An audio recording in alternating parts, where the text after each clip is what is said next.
ज्या मायमाऊलीनं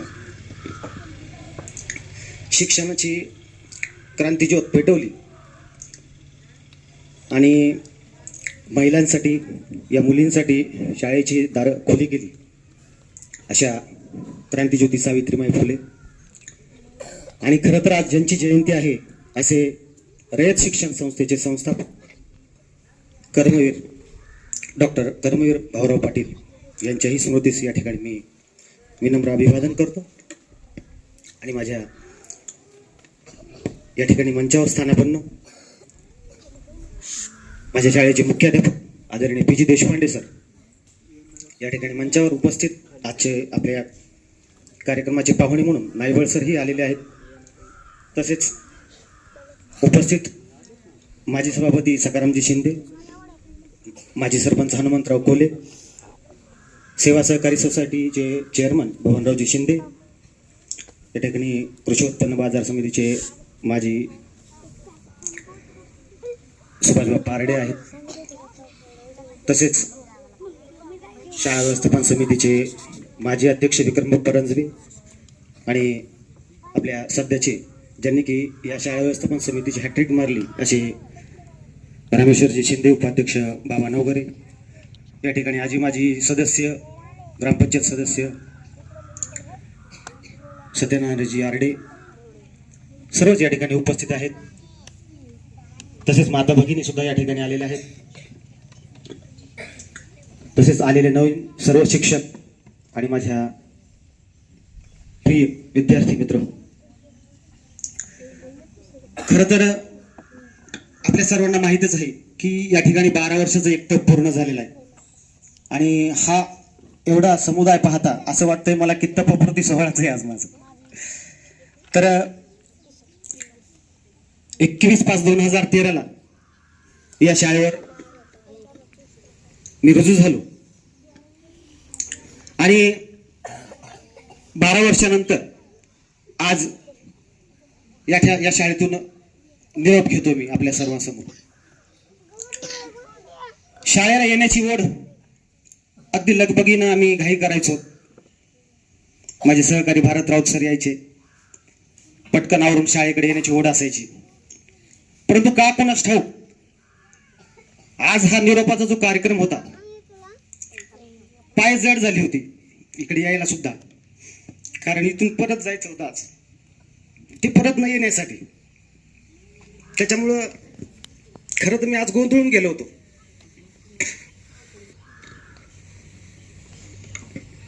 आज सकाळपासूनच काही सुधरत नव्हतं, काही समजत नव्हतं.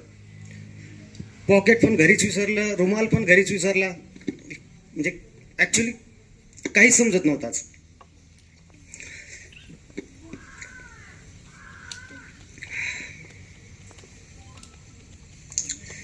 विद्यार्थी मित्र हो, या शाळेने मला खरंच खूप काही दिलं. हे जे माझे चिमुकले विद्यार्थी, यांच्या लहानशा प्रश्नात असेल, त्यांच्या मोठ्याशा यशात असेल, मला खरं माझ्या कामाचं समाधान मिळालं. ही चिमुकली ज्यावेळेस मंथन सारखी स्पर्धा परीक्षा असेल, BTS सारखे असेल, स्कॉलरशिप असेल, नवोदय असेल, अशा स्पर्धा परीक्षेमध्ये त्यांनी यश मिळावं हे मला फार वाटायचं. शिक्षणाबरोबर अवांतर परीक्षा सुद्धा त्यांनी क्रॅक कराव्यात असं मला नेहमी वाटायचं. त्यासाठी मी त्या वर्गाचा अभ्यासक्रम पूर्ण करून या स्पर्धा परीक्षा घ्यायचो. आणि मला प्रेरणा देणारे कोण? तुम्हीच होतात. हे सर्व पालक होते, आवर्जून विचारपूस करायचे, मला म्हणायचेच.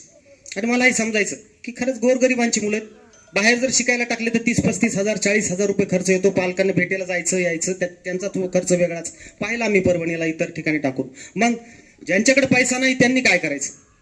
मग अशा विद्यार्थ्यांना या ठिकाणी मी सर मार्गदर्शन करायचो, घ्यायचो. आणि त्याचा फायदा नक्कीच त्या विद्यार्थ्यांना झाला. 8वी सारखा 8वीच्या वर्गातील विद्यार्थी, म्हणजे इतिहास आहे आपल्या गावाला की तो कधीच नवोदय परीक्षा पास झालेला नव्हता आतापर्यंत सर. तर यावर्षी तो 8वीचा मुलगा, तो 5वीची संधी हुकली होती त्याची, त्यानं जोमानं अभ्यास केला आणि 8वीला तो नवोदयला लागला. आता या सर्व कामामध्ये यशामागे माझ्या शाळेचे मुख्याध्यापक आदरणीय पी.जी. देशपांडे सर, माझे सर्व सहकारी आणि गावकरी या सर्वांचा सिंहाचा वाटा आहे. खरं सांगायचं म्हणजे मी इथं ज्यावेळेस आलो 21/5/2013 एक शिक्षक म्हणून मी या ठिकाणी रुजू झालो होतो.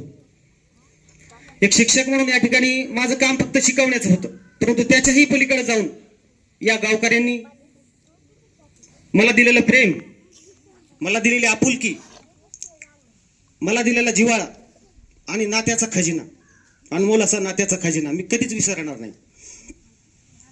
भविष्यात कुठेही गेलो तर ही शिदोरी मी कायम माझ्यासोबत ठेवीन.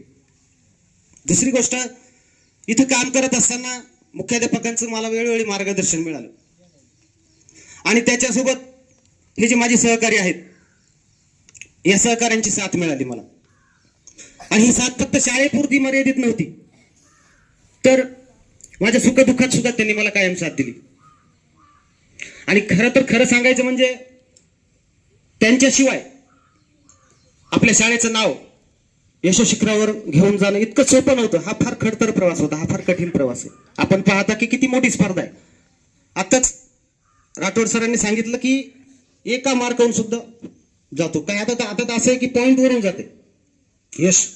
थोडस जवळ आलेलं असतो आपण यशाच्या, परंतु काही पॉइंट्स मार्क जर आपल्याला कमी पडले तर त्याच्यावरून सुद्धा आपलं यश होतं. अगदी तसंच आहे, स्पर्धा फार मोठी आहे आणि या स्पर्धेत जर आपल्याला जिंकायचं असेल तर सातत्यानं आपल्याला प्रयत्न करावा लागतो.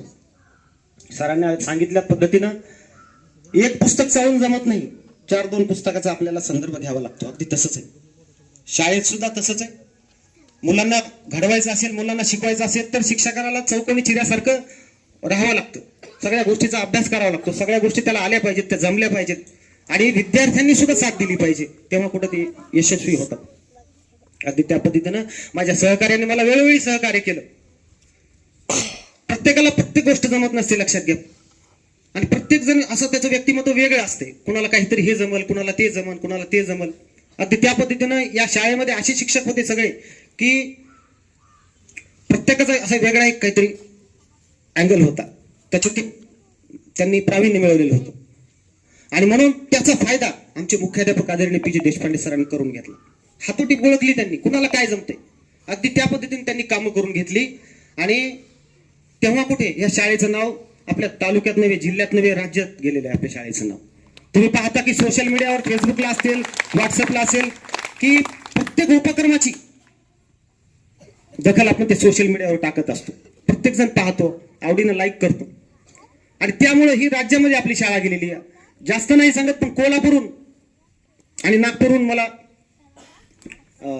पुरस्कारासाठी लेटर आले होते सर, की तुम्ही सोशल मीडियावर तुमच्या शाळेचं टाकता, खरोखर तुमचं कौतुक करावं तेवढं कमी आहे आणि खूप तुम्ही शाळा चांगली केलेली आहे. हे सगळे पाहतात व्हिडिओ, फोटोज. आणि त्याच्यामुळे तिथून मला पत्र आले की तुम्ही पुरस्काराला आमच्याकडे या. तर यामध्ये आपल्या सर्वांचं सहकार्य. आणि सगळ्यात महत्वाची बाब म्हणजे बघा, गावकरी, की या गावकऱ्यांनी या ठिकाणी तुम्ही आल्यावर वाचलं असेल की गावाला शाळेचा अभिमान असावा आणि शाळेला गावाचा आधार असावा. हे उक्ती लिहिलेली आम्ही शाळेचे सुविचार लिहिलेला आहे. अगदी त्या पद्धतीनं हे गाव या उक्तीप्रमाणे, या उक्तीला साजेस असं गाव आहे सर, की कायम अडीअडचणीच्या काळामध्ये या गावाने आम्हाला खूप मोठं सहकार्य केलं. मग ते कोणत्याही प्रकारचं असेल, कुणी आर्थिक मदत केली, कुणी श्रमदान केलं, कुणी मार्गदर्शन केलं, भरपूर असं. तुम्हाला इथं या ठिकाणी सांगायचं म्हटलं तर आपल्याला दिवस पुरणार नाही, इतकं सहकार्य केलं त्यांनी. कारण गावाची शाळा, लेकर गावाची, आणि त्यांनी शिक्षकांना सुद्धा गावाचं करून टाकलं. कारण मग या ठिकाणी या 12 वर्षामध्ये मी तुम्हाला सांगतो की माजलगावला माझं घर आहे, परंतु शाळा आणि हे गाव माझं दुसरं घर होतं. अगदी त्या पद्धतीने मी या गावाची ऋणानुबंध जपलेला आणि भविष्यातही तो मी कायम जपत राहील असं या ठिकाणी आश्वासन देतो. तर विद्यार्थी मित्र हो, आता माझी बदली या ठिकाणी झालेली आहे. आता मला नवीन शाळा मिळाली आहे. मी पुन्हा नव्या जोमाने त्या शाळेवर काम करील. परंतु आपण दिलेलं प्रेम, आपण दिलेली ही जिव्हाळा, आपुलकी आणि हा नात्याचा खजिना कायम मी माझ्या स्मरणात ठेवील. आणि पुन्हा भेटूयाच नव्या ठिकाणी, नव्या रूपात, पण माणुसकी आणि आपुलकी कायम तीच राहील. आपण या ठिकाणी या 12 वर्षामध्ये मला वेळोवेळी सहकार्य केलं, मला खूप मोठा मान दिला, आपल्या कुटुंबातील सदस्याप्रमाणे वागवलं आणि या विद्यार्थ्यांनी खूप माया लावली. मी म्हणेल तसं वागले, ऐकलं माझं. परंतु आज इथून पुढे सर्व सरांचा हाक मात्र या शाळेमध्ये तुम्हाला ऐकायला मिळणार नाही, याचं दुःख मला फार आहे.